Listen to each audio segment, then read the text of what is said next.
नमस्कार दोस्तों। तो आज हम देखेंगे राष्ट्रीय सुरक्षा अधिनियम 1980। तो राष्ट्रीय सुरक्षा अधिनियम निवारक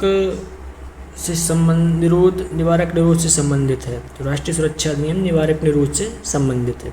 राष्ट्रीय सुरक्षा अधिनियम का विस्तार संपूर्ण भारत पर है। 31 अक्टूबर 2019 को इस अधिनियम का विस्तार जम्मू कश्मीर पर भी हो गया। इसके बाद राष्ट्रीय सुरक्षा अधिनियम एक निवारक निरोध कानून है और संसद द्वारा इसे वर्ष 1980 में अधिनियमित किया गया था। तो कब किया गया था? वर्ष 1980 में अधिनियमित किया गया था। 27 दिसंबर सन 1980 को राष्ट्रपति ने राष्ट्रीय सुरक्षा अधिनियम को मंजूरी की थी और राष्ट्रीय सुरक्षा अधिनियम में कुल 18 धाराएं हैं। राष्ट्रीय सुरक्षा अध्यादेश 1980 वह अध्यादेश है जिसे राष्ट्रीय सुरक्षा अधिनियम 1980 द्वारा निर्देशित किया गया था। तो जो ये पहले अध्यादेश आया था 1980 में, वह अध्यादेश है जिसे राष्ट्रीय सुरक्षा अधिनियम 1980 द्वारा निर्देशित किया गया था। राष्ट्रीय सुरक्षा अधिनियम 1980 वह भारतीय कानून है जो किसी व्यक्ति को भारत की रक्षा और विदेशी शक्तियों के साथ भारत के संबंधों या भारत की सुरक्षा और उससे जुड़े मामलों के लिए किसी भी तरह के प्रतिकूल कार्य करने से रोकने की दृष्टि से निवारक निरोध का प्रावधान करता है। राष्ट्रीय सुरक्षा अधिनियम 1980 के तहत राष्ट्रीय सुरक्षा शब्द में भारत के अंतर्राज्यीय जल विवाद सम्मिलित नहीं है। राष्ट्रीय सुरक्षा अधिनियम का दूसरा महत्वपूर्ण संशोधन 1984 में पारित किया गया। कब पारित किया गया? 1984 में पारित किया गया। राज्य सरकार या केंद्र सरकार को यह विश्वास हो जाए कि किसी व्यक्ति द्वारा भारत की सुरक्षा या अखंडता पर प्रतिकूल प्रभाव पड़ता है तो उसे रोकने के लिए उस व्यक्ति को राष्ट्रीय सुरक्षा अधिनियम की धारा 3 के अंतर्गत निरुद्ध किया जा सकता है। धारा 3 के अंतर्गत निरुद्ध किया जा सकता है। राष्ट्रीय सुरक्षा अधिनियम की धारा 3 के अंतर्गत केंद्र सरकार और राज्य सरकार को निरोध का आदेश जारी करने की शक्ति प्राप्त है। तो कौन सी धारा? धारा 3 के अंतर्गत जहां किसी व्यक्ति को राष्ट्रीय सुरक्षा अधिनियम की धारा 3 के तहत 2 या अधिक आधारों पर निरोध के अनुसरण में निरुद्ध किया गया है, निरोध के ऐसे आदेश को ऐसे प्रत्येक आधार पर अलग से माना जाएगा। राष्ट्रीय सुरक्षा अधिनियम 1980 की धारा 3(1)(b) के प्रावधान के तहत केंद्र या राज्य सरकार यह निर्देश दे सकती है कि किसी भी विदेशी को भारत में उसकी निरंतर उपस्थिति को नियंत्रित करने की दृष्टि से हिरासत में लिया जाए। मतलब 3(1)(b) में यह प्रावधान है कि केंद्र सरकार या राज्य सरकार यह निर्देश दे सकती है किसी विदेशी को भारत में उसकी निरंतर उपस्थिति को नियंत्रित करने की दृष्टि से हिरासत में लिया जाए। राष्ट्रीय सुरक्षा अधिनियम के तहत यदि राज्य सरकार उसकी मंजूरी नहीं देती तो कोई भी निरोध आदेश 12 दिनों से अधिक समय तक लागू नहीं होगा। अगर भारत सरकार या यदि राज्य सरकार उसकी मंजूरी नहीं देती है तो फिर 12 दिनों से अधिक तक यह निरुद्ध लागू नहीं होगा, निरोध आदेश। इसके बाद राष्ट्रीय सुरक्षा अधिनियम के तहत यदि राज्य सरकार उसकी मंजूरी नहीं देती तो कोई भी निरोध आदेश 12 दिनों से अधिक तक समय तक लागू नहीं होगा। यह धारा 3(4) में दिया गया है। धारा 4 के अनुसार निरोध आदेश भारत के किसी भी स्थान पर उस रीति से निष्पादित किया जा सकेगा जो दंड प्रक्रिया संहिता 1983 के अधीन गिरफ्तारी के अधिपत्रों से निष्पादित के लिए उपबंधित है। राष्ट्रीय सुरक्षा अधिनियम के तहत एक राज्य सरकार द्वारा धारा 5(b) के तहत किसी व्यक्ति को एक राज्य से दूसरे राज्य में हटाने का कोई आदेश नहीं दिया जाएगा बशर्ते उस दूसरे राज्य सरकार की सहमति हो। राष्ट्रीय सुरक्षा अधिनियम 1980 की धारा 6(a) के तहत प्रावधान करता है कि कोई भी निरोध आदेश केवल इस कारण से अमान्य या निष्क्रिय नहीं होगा कि उसके तहत निरुद्ध किए जाने वाले व्यक्ति सरकार या आदेश देने वाले अधिकारी के क्षेत्रीय अधिकार की क्षेत्र सीमा से बाहर है।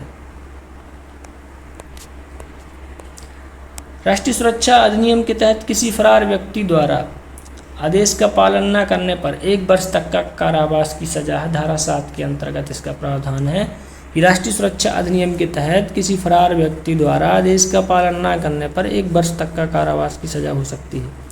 राष्ट्रीय सुरक्षा अधिनियम की धारा 8 प्रभावित व्यक्तियों को नज़रबंद करने के आधार पर प्रकटीकरण से संबंधित है। कैसे संबंधित है कि प्रभावित व्यक्तियों को नज़रबंद करने के आधार पर प्रकटीकरण से संबंधित है। इसके बाद नेक्स्ट है, सामान्य परिस्थितियों में निरुद्ध किए गए एक व्यक्ति को 5 दिनों में सूचित किया जाना चाहिए कि किस आधार पर आदेश दिया गया है। तो सामान्य परिस्थितियों में निरुद्ध किए गए एक व्यक्ति को 5 दिनों में सूचित किया जाना चाहिए कि किस आधार पर आदेश दिया गया है। यह धारा 8 में है। धारा 9 के अंतर्गत इस अधिनियम के प्रयोजनों के लिए केंद्रीय सरकार और राज्य सरकार जब कभी जरूरी हो तो एक या अधिक परामर्शदात्री परिषदों का गठन कर सकेगी। धारा 9 में परिषदों का गठन है। और धारा 9 में राष्ट्रीय सुरक्षा अधिनियम के तहत सलाहकार बोर्ड में 3 सदस्य होंगे। कितने बोर्ड होंगे? 3 सदस्य होंगे। ये भी धारा 9 में ही है। उपयुक्त सरकार विधिवत गठित सलाहकार बोर्ड के समक्ष निरोध की तिथि से 3 सप्ताह की अवधि के भीतर उन आधारों को रखेगी जिन पर राष्ट्रीय सुरक्षा अधिनियम के तहत निरोध का आदेश दिया गया है। कितने के भीतर? 3 सप्ताह के भीतर रखना होगा बोर्ड को निरोध की तिथि से। इसके बाद राष्ट्रीय सुरक्षा अधिनियम के तहत गठित सलाहकार बोर्ड द्वारा अपनाई जाने वाली प्रक्रिया अधिनियम की धारा 11 में प्रावधानित है। कौन सी धारा में? 11 में सलाहकार बोर्ड की प्रक्रिया। राष्ट्रीय सुरक्षा अधिनियम की धारा 11 के अनुसार संबंधित व्यक्ति को हिरासत में लेने की तिथि से 7 सप्ताह के भीतर सलाहकार बोर्ड को अपना प्रतिवेदन राज्य सरकार को देना होगा। कितने सप्ताह के भीतर? 7 सप्ताह के भीतर देना होगा। और यहाँ ये अपनी सलाहकार बोर्ड निरोध की तिथि से 3 सप्ताह के भीतर उन आधारों को रखेगी जिन पर राष्ट्रीय सुरक्षा अधिनियम के तहत के धारा आदेश दिए हुए धारा 10 में है।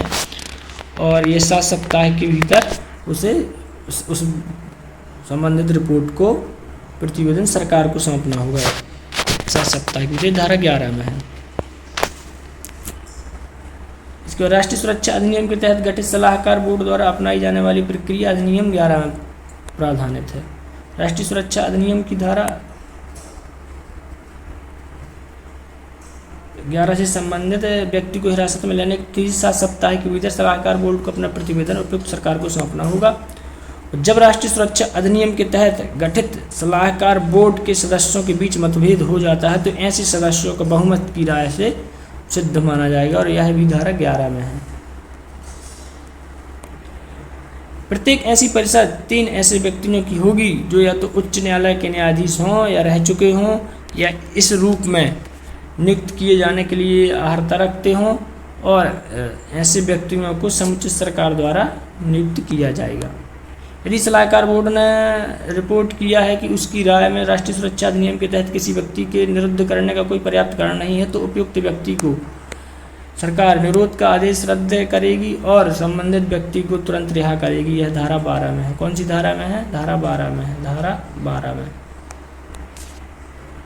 राष्ट्रीय सुरक्षा अधिनियम 1980 के अंतर्गत हिरासत की अधिकतम अवधि कितनी होती है? तो हिरासत की अधिकतम अवधि 12 महीने तक हो सकती है।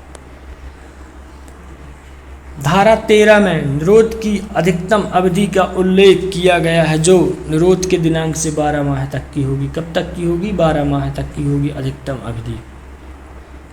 ठीक, ये कौन सी धारा में दिया गया है? ये धारा 13 में दिया गया है कि अधिकतम अवधि 12 माह तक होगी।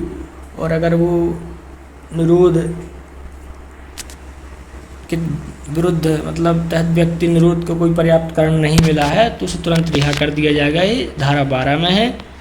और हिरासत अधिकतम 12 महीने तक रहेगा। ये धारा 13 में है। धारा 14 के अनुसार आतंकवादी और विध्वंसक क्रियाकलापों का मुकाबला करने के प्रयासों से व्यतिक्रम उत्पन्न करने के लिए किसी व्यक्ति की रीति से भारत की प्रतिरक्षा या भारत की सुरक्षा या भारत की राज्य की सुरक्षा या लोक व्यवस्था बनाए रखना या समुदाय के लिए आवश्यक सेवाओं और वस्तु की आपूर्ति बनाए रखने के लिए प्रतिकूल कोई कार्य करने से रोकने के लिए ऐसे व्यक्ति को निरोध की तिथि से 3 महीने से अधिक लेकिन 6 महीने से अधिक अवधि के बगैर सलाहकार परिषद का विचार के लिए निरुद्ध किया जा सकता है। राष्ट्रीय सुरक्षा अधिनियम के तहत निरुद्ध किए गए व्यक्ति की अस्थायी रिहाई के प्रावधान काय में दिया गया है? यह धारा 15 में दिया गया है। राष्ट्रीय सुरक्षा अधिनियम की धारा 16 के तहत राज्य को सद्भावपूर्वक कार्रवाई के लिए संरक्षण प्राप्त है। तो कैसा संरक्षण? सद्भावपूर्वक संरक्षण प्राप्त राज्य को। राष्ट्रीय सुरक्षा अध्यादेश 1980 को लागू करने के लिए राष्ट्रपति की संतुष्टि की न्यायिक समीक्षा का प्रश्न ए के राय बनाम भारत संघ 1981 के मामले में उठाया गया। ए के राय बनाम 1981 की राय में उठाया गया। राष्ट्रीय सुरक्षा अधिनियम 1980 के प्रावधानों को ए के राय बनाम भारत संघ के मामले में सर्वोच्च न्यायालय की 5 न्यायाधीशों की पीठ ने बरकरार रखा था। दूरसंचार के लिए सुरक्षा पर मंत्रिमंडल समिति ने हाल ही में राष्ट्रीय सुरक्षा के निर्देश जारी किए हैं। दूरसंचार क्षेत्र के लिए सुरक्षा पर मंत्रिमंडल समिति ने हाल ही में राष्ट्रीय सुरक्षा के निर्देश जारी किए हैं। भारत के विधि आयोग की 43वीं रिपोर्ट में राष्ट्रीय सुरक्षा के खिलाफ अपराध के बारे में बताया गया है। तो भारत के विधि आयोग ने कौन सी रिपोर्ट, 43वीं रिपोर्ट में राष्ट्रीय सुरक्षा के खिलाफ अपराध के बारे में बताया गया है।